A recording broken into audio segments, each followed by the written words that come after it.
Esta semana te cuento algunos datos que debes conocer sobre Santa Lucía, también te explico si el consumo de marihuana es legal o no, te platico sobre la caravana migrante y si este es un peligro para nuestro país y malas noticias para los expresidentes. Te cuento de qué se trata.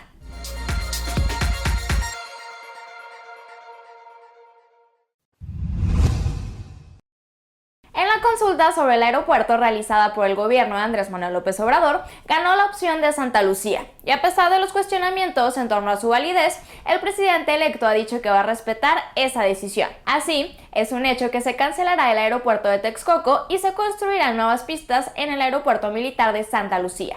¿Pero en qué consiste el proyecto? ¿Quién será el encargado? ¿Y es realmente una mejor opción? Te platico 6 datos que debes conocer. El proyecto consiste en crear un sistema aeroportuario del Valle de México con el aeropuerto Benito Juárez, con Santa Lucía y con el aeropuerto de Toluca. En la actual base militar se realizarán 31 obras aparte de las 2 pistas, en las cuales se incluyen obras como un edificio terminal, un edificio de aduanas, un carril confinado para conectar con Toluca, una torre de control aéreo y una terminal de autobuses. Además, se va a concesionar un hotel, los hangares y la conexión del viaducto Bicentenario con el circuito exterior mexiquense para permitir el acceso. Para que te des una idea de la distancia entre los 3 aeropuertos, considera que desde la Estela de Luz, en la Ciudad de México, hacia Santa Lucía hay 49 kilómetros, que en auto equivalen a 1 hora y media. Hasta el aeropuerto de Toluca recorrerías 54 kilómetros y tardarías 1 hora con 17 minutos. Y para llegar al Benito Juárez son 13 kilómetros y 49 minutos. El encargado de dirigir la obra es Sergio Rubén Samaniego, un ingeniero agrónomo,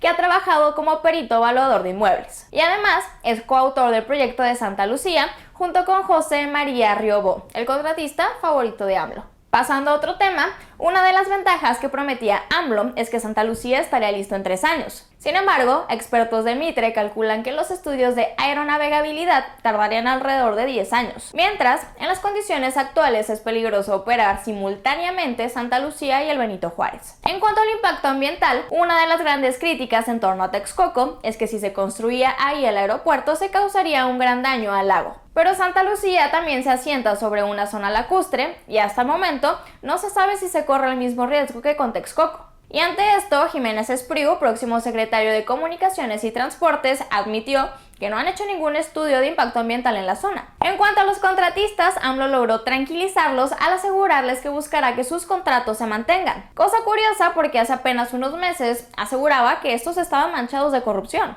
Pero para que no se nos olvide quiénes son, te repito sus nombres: Bernardo Quintana de ICA, Carlos Slim de Grupo Carso, Olegario Vázquez Raña de Grupo Empresarial Ángeles, Carlos Janrón de Grupo Hermes y el excuñado de Carlos Salinas de Constructora y Edificadora. En conclusión, faltan muchos detalles por definir en Santa Lucía, y el gobierno de AMLO tendrá que trabajar rápidamente para cumplir con sus promesas y garantizar que este aeropuerto es la mejor opción.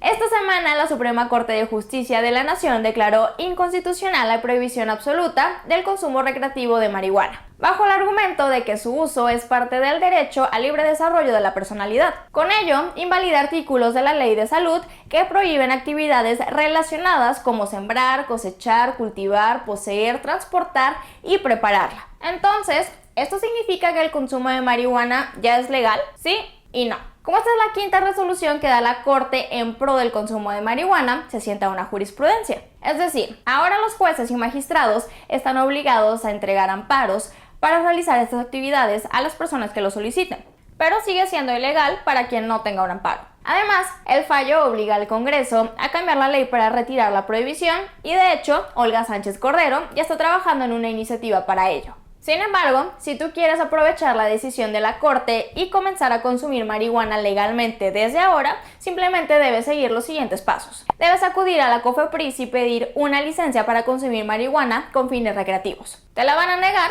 pero lo que te servirá es la constancia de que realizaste ese trámite. Con ese documento, un abogado debe realizarte un amparo personal. Cuando la Suprema Corte publique en su semanario la jurisprudencia, puedes llevar ese amparo con un juez federal, quien deberá aprobarlo. Ya con el amparo aprobado, debes regresar a la COFEPRIS y ahora sí, te van a dar la licencia. Por el momento, tienes que llevar ese documento a todos los lugares a donde vayas a consumir marihuana para evitar problemas. Y muy importante, la decisión de la Suprema Corte no incluye la comercialización, así que si vas a cultivar marihuana, está prohibidísimo venderla. Así las cosas, es probable que antes de lo que imaginas, el cannabis y todas sus actividades relacionadas sean legales en México.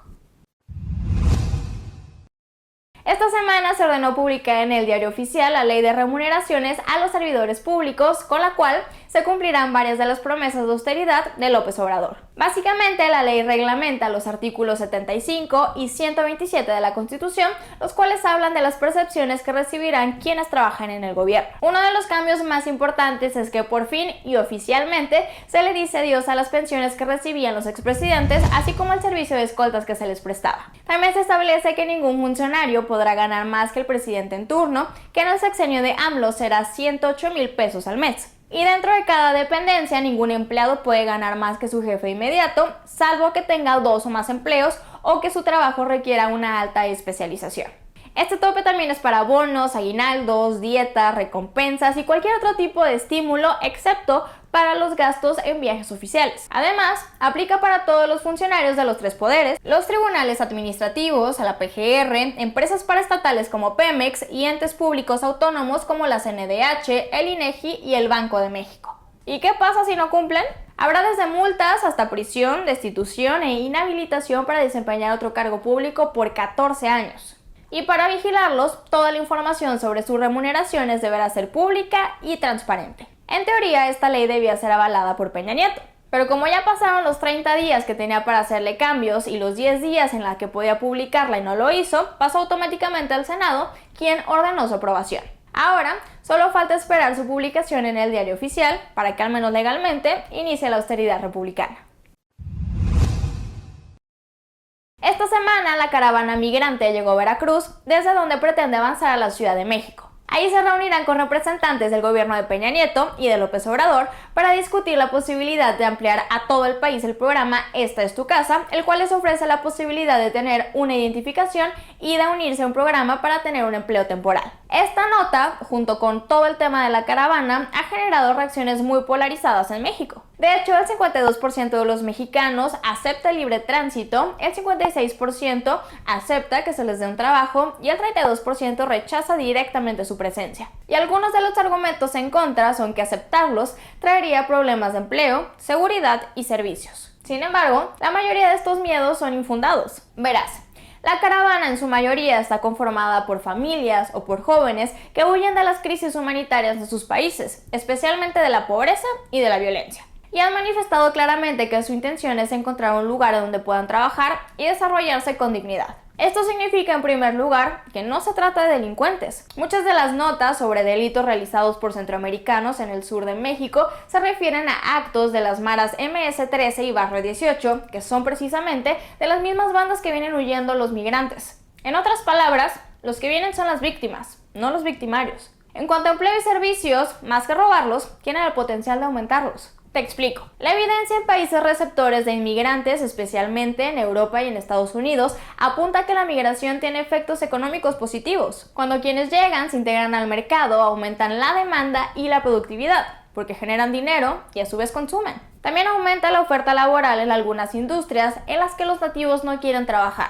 Como ejemplo, tenemos el campo de Estados Unidos, en donde laboran miles de latinos. A su vez, algunos migrantes son propensos a poner sus propias empresas, generando así más empleos, y el desarrollo que logren con sus talentos se queda en el país en donde viven. En cuanto al presupuesto estatal, este también crece porque los inmigrantes de muchas maneras también pagan impuestos, y las remesas que envían a sus países de origen generan flujo de capital que mejora la economía del país en donde viven. Entonces no, si analizamos estos escenarios, la caravana y sus integrantes no son un peligro para nuestro país. Además, en el fondo del debate se encuentra el derecho a buscar una vida mejor cuando tu país no puede ofrecerte las condiciones para desarrollarte. Exactamente el mismo derecho que los mexicanos le hemos pedido por décadas a Estados Unidos. Así, mientras desde el gobierno de Trump viene un discurso de odio, los mexicanos tenemos que decidir si queremos vernos reflejados en su espejo, o si en cambio tendemos la mano a los centroamericanos y empezamos a trabajar juntos en pro de una vida mejor para todos los latinos. Espero que te haya gustado el video de este lunes. Si fue así, no olvides darle manita arriba y ayudarnos a compartirlo. Muchas gracias por llegar hasta esta parte y no olvides contarme acá abajo en los comentarios qué opinas sobre el proyecto de Santa Lucía. Conociendo ahora esta información, ¿crees que se desarrolle? ¿Crees que es una mejor opción? ¿Qué crees que vaya a pasar con esto? También te invito a que te suscribas a nuestro canal en el botón que aparece por acá, que nos des me gusta en Facebook, en Twitter, en Instagram y que visites diariamente nuestro sitio www.mientrastantoenmexico.mx. Que tengas un excelente inicio de semana. Aeronavegador. Sin embargo, AMLO logró constitucional el uso, la prohibición, prohíben actividades que prohíben actividades relacionadas como actividades para realizar estas actividades.